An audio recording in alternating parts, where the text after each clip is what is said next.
বাদশাহ হঠাৎ বলে উঠলেন, কি চাইছো? আরবি গজল গাইছো?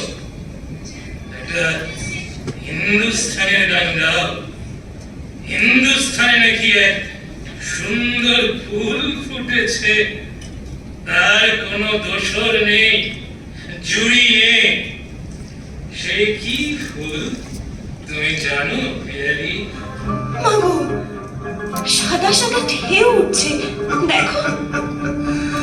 না বদিনী, এই কিন্তু দেশে সমুদ্র নয়, এ পাঠান বাদশার চতুরঙ্গ সৈন্যবল। ওই দেখো, তরঙ্গের পর তরঙ্গের মতো শিবির শ্রেণী, জলের কল্লোলের মতো ওই শোনো সৈন্যের কোলাহল। কেন এসেছে এখানে? চিতর দখল করতে? জানি না বদিনী, জানি না।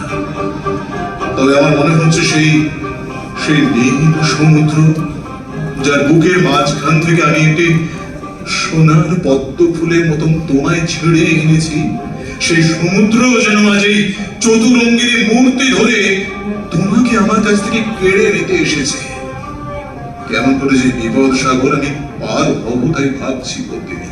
হ্যাঁ, আমরা ঠিক যেভাবে টেক্সটটাকে করেছি, আমরা কিন্তু এইভাবে একটা সম্পূর্ণ দেশজ ধারাকে আমরা রাজস্থানে করেছি, এবং তার জন্য কোনো এক বিন্দু কি আমাদের অসুবিধা হয়েছে উপভোগ করতে?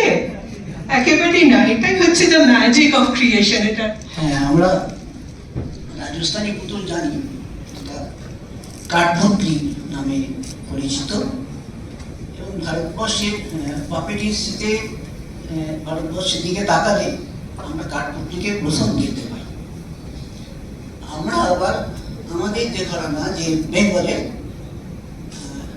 রড পাপেট বলি আমরা, বা বাংলায় বলা হয় কি ডাং পুতুল, তার মিশ্রণটা আমরা এখানে ঘটিয়েছি। মানে রাজস্থানী কাঠপুতলি না নিয়ে বাংলার যে ধারা, সেই ট্র্যাডিশনটা এর মধ্যে আমরা মিশিয়ে